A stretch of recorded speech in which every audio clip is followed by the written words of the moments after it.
Imagine meeting a philosopher whose ideas are so dark that they can shake your deepest beliefs. This is Arthur Schopenhauer, the thinker you might prefer not to know, unless you are ready to confront truths about life that few are willing to admit. Schopenhauer was born in 1788 into an optimistic world that stood in stark contrast to his worldview. From an early age, his life signaled that he was at odds with the predominant ideas of the time. Instead of pursuing the career his father had planned, he immersed himself in philosophy, a discipline often viewed with suspicion back then. This decision marked the beginning of his journey as one of the most provocative philosophers in history. But what makes Schopenhauer so disturbing? For him, happiness is not the goal of human life, suffering is. While many believe we are here to seek happiness, Schopenhauer saw existence as a constant battle against insatiable desires.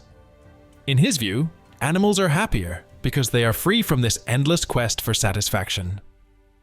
Before we dive into his dark ideas, think about someone, perhaps even yourself, who is always chasing something: a new achievement, a fresh goal, a life change. And when they finally achieve it, they soon find themselves desiring something else, caught in an endless cycle. To Schopenhauer, this dynamic is the very essence of human life. This is why he is the philosopher you shouldn't know. His ideas act like a brutal mirror, forcing us to confront the reality of our illusions. He influenced thinkers like Nietzsche and Freud, showing that this will is more than just a philosophical concept. It reflects what we experience in our everyday lives. Are you ready to move forward and delve into this disturbing thought? Let's explore what it really means to live under Schopenhauer's perspective.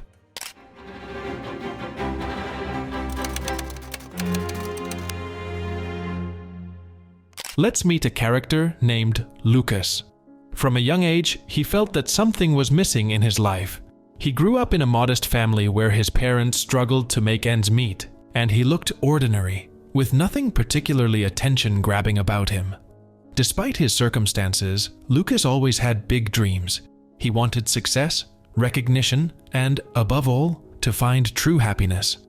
In school, he fell in love with Camilla. She was charismatic, with a charming smile, and embodied everything Lucas desired for himself: joy, confidence, and beauty. To Lucas, winning Camilla seemed like the key to the happiness he so desperately sought. So, he transformed himself. He worked on his appearance, excelled in his studies, and started going to the gym to boost his self-esteem. Over time, Camilla began to notice him, and they grew closer. "Now I'm happy," Lucas thought when she agreed to be his girlfriend. But the happiness didn't last long. Soon, routine set in, and Lucas found himself dissatisfied once again. The feeling of emptiness returned, with the impression that something was still missing for him to achieve true happiness. This time, he thought that career success was the answer. He threw himself into work, and after numerous interviews, landed his dream job. Once again, happiness came, but quickly faded. Before long, Lucas wanted more: a promotion, a higher salary, more recognition. And so, he entered the cycle once again, seeking, achieving, feeling the void return. This cycle, as Schopenhauer described, is driven by the will, an inner insatiable desire that constantly pushes us towards something we believe will bring us satisfaction. However, each achievement only opens the door to a new desire, trapping us in an endless pursuit. Lucas slowly realizes that happiness is always just out of reach, like a distant horizon he never quite reaches. For Schopenhauer, this is the essence of human life, an eternal return of desire that inevitably leads to suffering. The disturbing idea here is that suffering is not an accident, but the natural condition of our existence. So, the question arises, is there a way to escape this cycle? This is precisely the question Schopenhauer addresses with his idea of the denial of the will.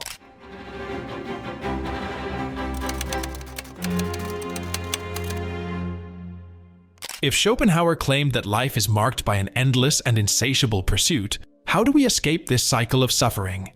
He presents a disturbing but fascinating idea: the denial of the will. To understand this idea, think of the will as a force that constantly pushes us toward our desires, trapping us in a cycle of dissatisfaction. Schopenhauer believed that the only way to break this cycle was to learn to say no to the desires that arise within us.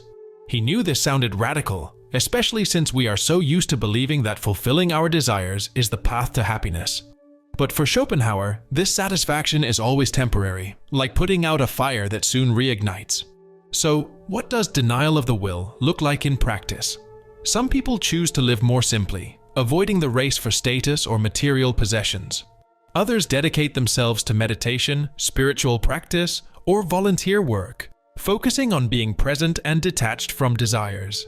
Without even realizing it, they are practicing what Schopenhauer called the denial of the will. It's like the calm we feel when watching a sunset or losing ourselves in music. For a few moments, our desires disappear, and we experience a state of peace that doesn't depend on external achievements. Schopenhauer believed that these moments are glimpses of true freedom, a state where the will no longer controls us. Of course, Schopenhauer knew that completely denying the will is almost impossible. Desire is part of our nature and is constantly fueled by society, which encourages us to consume and seek more.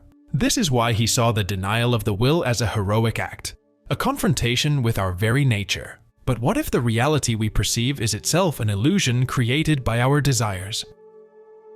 This is precisely the challenge Schopenhauer poses when he talks about the true nature of the world around us.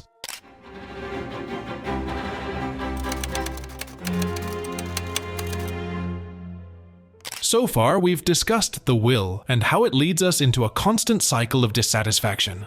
But Schopenhauer went even further. He believed that the world we perceive around us is, in fact, just an appearance. Our minds construct a reality that hides the true essence of life, the will. Imagine that everything we see, the colors of a flower, the shape of a tree, the twinkle of a star, is just a superficial layer. For Schopenhauer, what really drives the world is this internal, irrational force called will. It's present in everything, from an animal's survival instinct to the complex ambitions of humans. But why do humans seem to suffer more than other creatures? Schopenhauer offers an interesting comparison. Animals are generally happier than we are because they live in the present. They don't worry about the future or get lost in reflections about their lives. A lion, for example, wakes up hungry, hunts for food, eats, and then rests. It doesn't wonder if it will need to hunt again tomorrow or if it should be a better lion. It simply lives. Now think about how we live. Even a simple trip to the grocery store is filled with concerns. Do we have enough food for the week? Will the money last? What else do we need for the coming days? Our minds are constantly projecting desires and fears into the future, placing us in a state of perpetual dissatisfaction. While animals tend to their immediate needs and return to calm, we are driven by the will to seek more, be it money, recognition, or a better version of ourselves. This difference is crucial. Schopenhauer saw humans as prisoners of the will precisely because we have the ability to think, plan, and imagine. And this is what traps us in a cycle of suffering. While animals live to satisfy their immediate needs, we are always trying to fill a void that can never be completely filled. But what if we saw the world like animals do? Schopenhauer suggested that our perception of reality is distorted by the will. We see the world not as it truly is, but as something shaped by our desires and aspirations. This apparent world makes us believe that if we land the dream job or find the perfect relationship, we will be happy. However, the essence of life, the will continue pushing us toward new desires. So, if we want to escape this cycle, we need to learn to see beyond appearances. This is where the idea of the denial of the will becomes powerful. By realizing that what we seek is merely an illusion created by the mind, we can begin to question the true nature of our desires. The peace we so desperately seek is not found in reaching the next goal, but in finding inner calm, like animals who live in the present. Schopenhauer offers a profound insight. The reality we perceive is an illusion created by our mind, and it is this illusion that keeps us trapped in the cycle of suffering. Thus, the denial of the will becomes a way to look beyond appearances and accept life as it truly is, without the lens of incessant desires. But is this view of life, marked by suffering and delusion, really as negative as it seems? Or can it teach us something about what truly matters? This reflection brings us to Schopenhauer's positive pessimism, which we will explore next.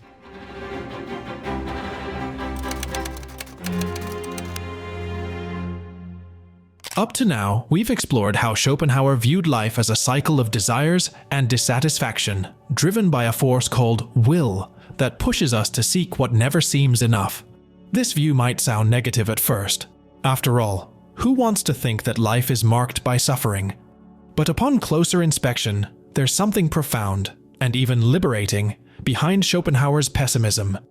When he challenges us to face life as it is, marked by desires and dissatisfaction, he's not telling us to give up on happiness.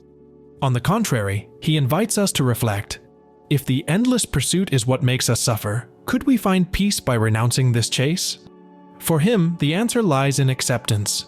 The denial of the will, which we discussed earlier, can lead us to a more tranquil life, where the idea of permanent happiness is recognized as an illusion. Simplifying our expectations and focusing on the present can bring a different kind of peace. Think about people who live a minimalist lifestyle, focusing on simple everyday experiences. They don't get caught up in the idea that happiness is always in something future. Schopenhauer saw these people as closer to peace than those constantly seeking new achievements and accomplishments. And what about those moments when we do feel peace? Activities like contemplating art, music, and meditation offer relief from suffering. When we are immersed in a sunset or a melody, our desires temporarily disappear, and we experience a calm that doesn't depend on external achievements. These moments are like glimpses of what it means to deny the will. Of course, Schopenhauer knew that few people could live this way all the time. Denying the will is a challenge, as it is a powerful force we are born with. However, by accepting that permanent happiness is unattainable, we can appreciate the moments of peace that arise when we are not driven by incessant desires. This is where positive pessimism comes in. It doesn't suggest despair, but rather a realistic perspective. By recognizing that the cycle of desires will never bring us complete satisfaction, we free ourselves from the pressure to find happiness where it cannot be found. This pessimism can actually simplify life.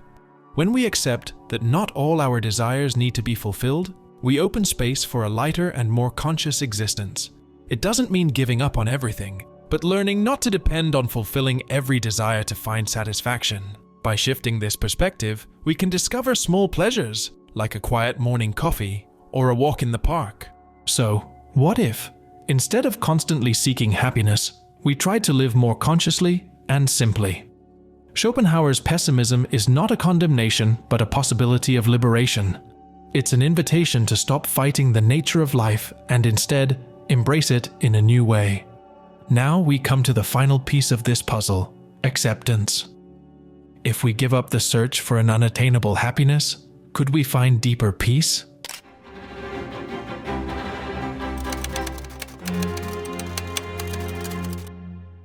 At this point, Schopenhauer's vision of life may seem harsh. He presents life as an endless cycle of desires that never bring the permanent satisfaction we seek. This is precisely why many avoid his ideas. They are uncomfortable because they force us to confront reality without the illusions that make us feel comfortable. However, in doing so, Schopenhauer also offers us an alternative path. When we understand that the happiness we pursue is always temporary, we begin to see life differently. Suffering ceases to be a mistake and becomes an intrinsic part of our existence. And by accepting this condition, we find a deeper, more genuine peace. Schopenhauer proposes acceptance as a way to free ourselves from the cycle of dissatisfaction. Acceptance here doesn't mean giving up or settling. It means stopping the fight against our nature. It's about understanding that desires and wills are part of life, but they don't have to define who we are. By recognizing that the next goal or achievement won't bring the lasting happiness we imagine, we make space to live more peacefully and appreciate the simple moments we often overlook. Think about how society constantly encourages us to seek more. We are led to believe that fulfillment lies in something external: a promotion, a relationship, a trip. Schopenhauer invites us to question this narrative. Accepting that the constant search is part of human nature paradoxically allows us to start freeing ourselves from it. This acceptance leads us to focus less on having and more on being. Instead of spending energy searching for the next source of satisfaction, we can find peace in moments when we simply are, whether it's watching a sunset, listening to music, or enjoying someone's company. It's not about abandoning our dreams, but about learning not to depend on them to feel complete. Schopenhauer believed that by denying the will, we could achieve a state of inner calm. When we stop believing that happiness is always in the next desire, we reconcile ourselves with life as it is. This acceptance frees us from the endless race towards something that always seems out of reach. True peace comes from understanding our nature and seeing the world without the lens of endless desires. Of course, achieving this state of acceptance is not easy. We are bombarded by stimuli that urge us to want more. Even knowing that these things won't bring lasting satisfaction, we keep chasing. Schopenhauer knew this, but he believed that reflecting on our condition could help us change our relationship with desires. So, are we ready to embrace this perspective? Schopenhauer challenges us to look inward and realize that true freedom doesn't come from achieving an illusory happiness, but from accepting our nature and finding serenity amidst impermanence. In the end, knowing Schopenhauer is an invitation to reflect on how we've been living our lives. Are we always chasing something we'll never truly find? Or can we, even for a few moments, deny this will and find peace in the simplest things? And here lies Schopenhauer's provocation. Life is not about achieving an unreachable happiness, but about accepting who we are and finding tranquility within that truth. Along this journey, I hope these ideas have made you reflect. Remember, knowledge is the path to true freedom. Let's follow the white rabbit.